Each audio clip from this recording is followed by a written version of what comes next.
Will this Iran-backed group widen the theater of war as the Gulf continues to burn under relentless military escalation? It's no longer just Iran, as one of its most powerful regional proxies now appears to be setting its sights on America's biggest Gulf ally. Have Yemen's Houthi rebels copied an Iranian missile design to haunt Saudi Crown Prince Mohammed bin Salman with a new battlefield threat? The Houthis are openly flexing their growing missile arsenal as Mohammed bin Salman confronts his biggest Red Sea security crisis yet. Battered but still on high alert, Saudi Arabia is keeping its air force battle-ready amid fears of another devastating regional war. Yemen's Houthi rebels are raising the stakes against America's key Gulf ally, Saudi Arabia, with increasingly aggressive military posturing. The Houthis are reportedly keeping the Asef anti-ship ballistic missile on standby as a potential deterrent against Saudi Arabia. Notably, the Asef missile significantly extends the Houthis' strike reach deep into the strategic waters of the Red Sea and the Gulf of Aden. The Houthi anti-ship missile also bears a striking resemblance to Iran's Khalij Far's anti-ship ballistic missile variant, according to analysts. The Asef is classified as an anti-ship ballistic missile designed specifically to engage moving naval targets at sea. Its estimated operational range stretches up to 500 kilometers, allowing it to threaten vessels far from Yemen's coastline. The missile's primary battlefield role is striking moving maritime targets, including high-value naval formations and warships. It is believed to carry a warhead weighing approximately 380 kilograms, giving it considerable destructive potential against large vessels. The missile is estimated to measure nearly 10 meters in length, making it one of the Houthis' larger indigenous weapons. One of its defining features is its large tail fins, which are designed to improve stability throughout flight. Its intended target set reportedly includes warships and other high-value naval assets operating across regional waters. The missile follows a ballistic flight path before executing a terminal strike capability against its designated maritime target. In what is being viewed as a direct warning to Saudi Arabia, the Houthis released fresh footage showcasing a growing arsenal of advanced military weapons. In the newly released video, Houthi military spokesperson Yahya Sari formally declared that a maritime blockade was now officially in force. What drew the greatest attention in the footage, however, was the display of an array of deadly missile systems operated by the Houthi rebels.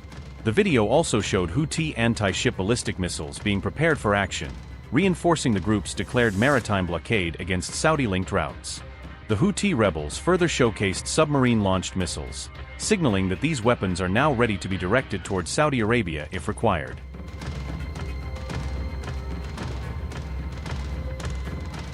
On July 20th, the Houthis officially announced the enforcement of a maritime blockade targeting Saudi Arabia and its shipping interests.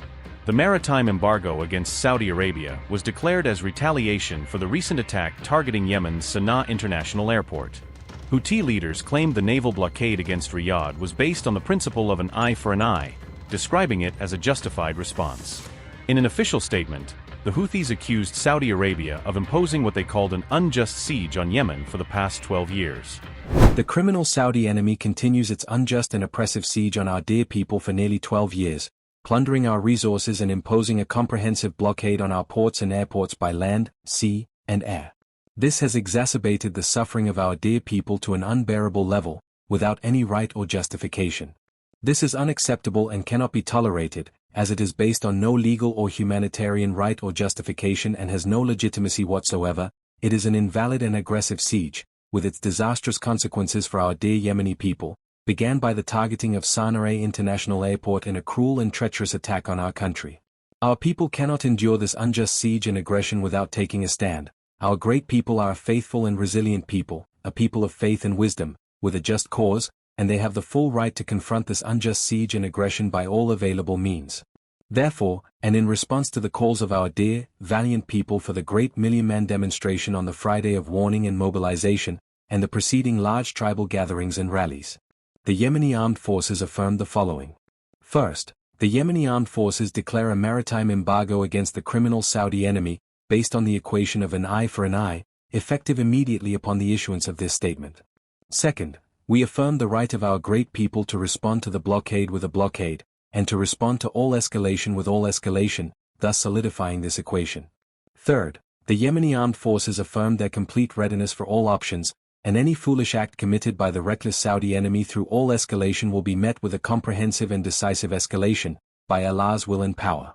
Fourth, we call upon the people of our great nation to continue the general mobilization and general call to arms, and to be fully prepared for all scenarios and developments, and to support the fronts with fighters. Fifth, we extend our greetings with pride and reverence to our great Yemeni people who turned out in an unprecedented million-man march of warning and mobilization.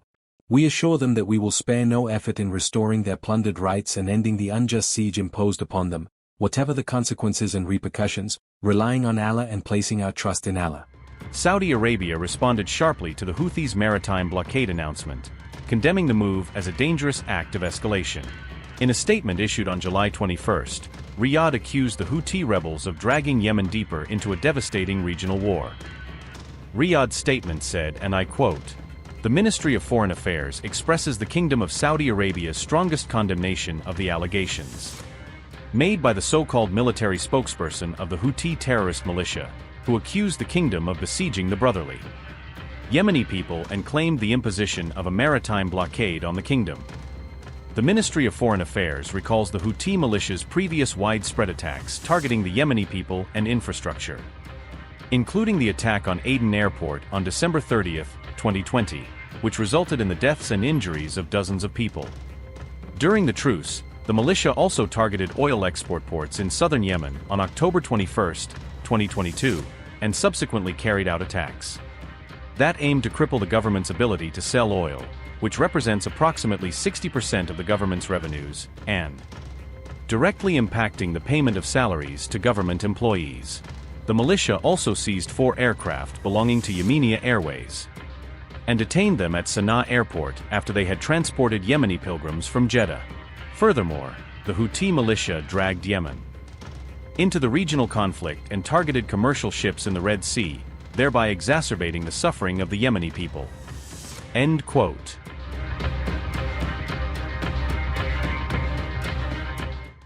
War drums are growing louder between the Iran-backed Houthis and Saudi Arabia as tensions continue to escalate across the region. Anticipating the possibility of a Houthi offensive, Saudi Arabia's Royal Air Force is reportedly stepping up battle readiness across key bases. Reports indicate the Royal Saudi Air Force would spearhead any retaliatory military campaign if hostilities erupt further. According to available reports, the Royal Saudi Air Force fields nearly 30,000 personnel and operates a fleet of more than 900 aircraft. Stationed close to Yemen's border are Saudi Arabia's advanced F-15SA fighter jets alongside armed drone squadrons prepared for rapid deployment. The Prince Sultan Air Base, which hosts U.S. forces, also remains equipped with E-3A AWACS surveillance aircraft and KC-130 aerial refueling tankers. Notably, Saudi Arabia's Prince Sultan Air Base has already suffered significant damage during previous Iranian missile attacks, underscoring its strategic vulnerability.